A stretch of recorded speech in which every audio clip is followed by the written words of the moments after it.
Welcome to Democracy Now!, democracynow.org, the War and Peace Report. I'm Amy Goodman. The gunman in the Planned Parenthood shooting rampage in Colorado Springs has admitted his guilt while expressing anti-choice views. At a court hearing where he was charged with 179 counts, John Deere acknowledged attacking the clinic, calling himself a, quote, warrior for the babies. Protect the babies. Could you add the babies that are supposed to be aborted that day? Could you add that to the list? The attack in Colorado Springs killed 3 people and left 9 wounded. Defense attorneys have suggested they may seek an insanity defense. Pro-choice activists have called for the Obama administration to treat the attack as domestic terrorism. The FBI says the couple behind the San Bernardino shooting massacre was radicalized years before meeting in person and before the rise of the self-proclaimed Islamic State. FBI Director James Comey told a Senate hearing that the agency believes suspects Syed Farouk and Tashfeen Malik were inspired by foreign extremists, but that no evidence has emerged that ISIL or other groups ordered the attack. Muslim Americans continue to report rising acts of Islamophobia in the aftermath of the Paris and San Bernardino attacks and increased anti-Muslim sentiment on the campaign trail.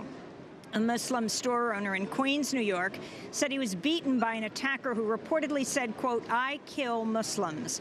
Other incidents include racist hate speech directed at 2 Muslim women in an Austin cafe and a group of boys punching a Muslim girl in New York and pulling on her hijab.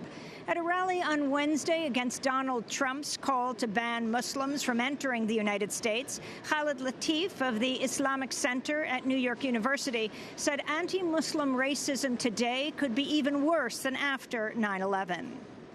As these voices speak unchecked, we see a rise in anti-Muslim sentiment that is arguably worse than even the backlash experienced immediately after September 11th. They give rise and justify to those who in the recent weeks have burned down and vandalized mosques all over this country, who have pushed down women wearing headscarves onto train tracks, shot cab drivers, and even in our own city validated for 3 young men their beating of a 6th grade Muslim girl in Harlem as they punched her, beat her, tried to rip the scarf off of her head, and called her ISIS over and over and over. That is not okay. We have to be better than that. Chicago Mayor Rahm Emanuel has apologized for the more than year-old police killing of 17-year-old Laquan McDonald. Emanuel spoke at a city council hearing on Wednesday. I am the mayor. As I said the other day, I own it. I take responsibility for what happened because it happened on my watch. And if we're going to fix it, I want you to understand it's my responsibility with you. But if we're also going to begin the healing process, the first step in that journey is my step, and I'm sorry. Mayor Emanuel is facing increasing pressure to step down over the city's handling of the case and a potential cover-up. After the apology, thousands of protesters marched in the streets and staged a sit-in to demand Emanuel's resignation. Getting Rahm to resign doesn't mean our work is over. Getting Rahm to resign means our work is just getting started. Like it's been said, we got 1 down and 2 to go. We got 2 to go. It is sad that these people are in the office and they can't do their job. But you know what, to Rahm Emanuel, you can fire all these people, but you still will not get our vote. Because you're going to be out the office by Election Day.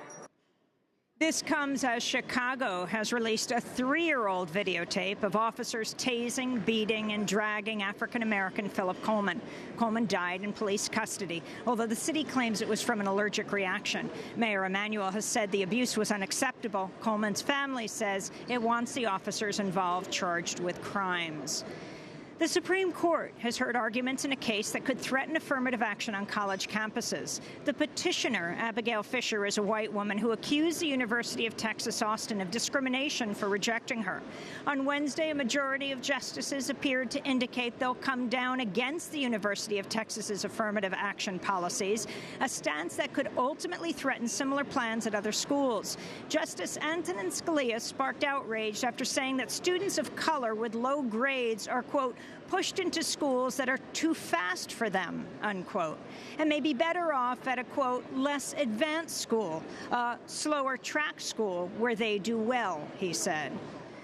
The Pentagon has asked the White House to build up a series of U.S. military bases across Africa, Southwest Asia, and the Middle East.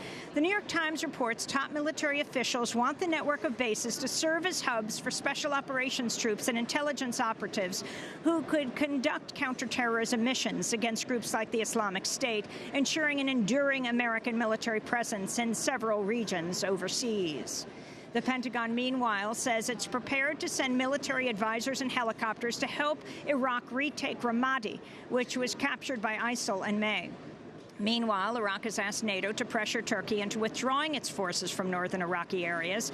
Turkish forces recently arrived near Mosul, but Turkey says it's there at the request of the Iraqi government.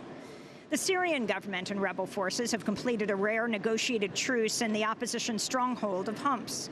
Hundreds of rebels and civilians left Homs Wednesday as part of an agreement to end fighting that devastated the city for years. The evacuees will be resettled in other rebel-held areas of northern Syria. Doctors Without Borders has delivered a petition to the White House demanding an independent probe of the U.S. bombing of the group's hospital in Kunduz, Afghanistan. The October 3rd airstrike killed at least 30 people and wounded dozens more. At a rally across from the White House, Doctors Without Borders board president Deanne Marchand paid tribute to the attack victims. 6,000 patients had been treated at our hospital since it opened in 2011. Now hundreds of thousands are cut off from life-saving care.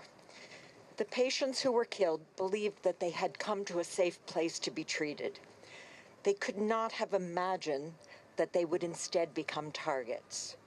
The staff were brave individuals committed to providing health care for all, regardless of ethnicity or political persuasion. And the Tunisian National Dialogue Quartet has dedicated their Nobel Peace Prize to every single Tunisian. We would like to thank the Norwegian Nobel Committee for having bestowed upon us, the Quartet, this very prestigious prize. It is a prize awarded to every single Tunisian, to the people who lost martyrs. It is awarded in memory of all the martyrs who sacrificed their blood in service of liberty. It comes in recognition of the major sacrifice paid in blood by Chokri Bilaid and Mohamed Brahmi. That was Abdesattar Ben Moussa of the Tunisian Human Rights League, one of the civil society groups that makes up the quartet. He spoke Wednesday before today's Oslo Nobel Awards ceremony. The Nobel Committee says the prize seeks to honor the quartet's contribution to building a pluralistic democracy after the 2011 Tunisian revolution, which toppled Tunisia's longtime U.S.-backed dictator. And those are some of the headlines. This is Democracy Now!, democracynow.org, The War and Peace Report. I'm Amy Goodman.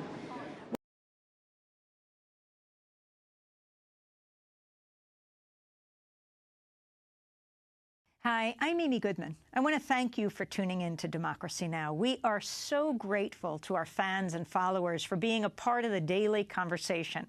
By choosing a news source that's committed to the truth, you're carrying the message of independent media, reaching hundreds of thousands of people every day. In these times of war and elections, we need a media not sponsored by corporations that profit from war, but a media that's truly independent, funded by you. Democracy Now! Is not paid for by the weapons manufacturers, the insurance industry, or the oil, gas, coal, or nuclear companies. We don't take advertising or corporate underwriting dollars. That means we rely on your donations to make our daily independent news hour possible. We need your support today to keep bringing you the hard-hitting, in-depth reporting you've come to expect 5 days a week. Visit democracynow.org, or you can call 888-999-3877. That's 888-999-3877 to make your holiday gift to Democracy Now! Today. Thanks so much for sharing Democracy Now! Stories all year long.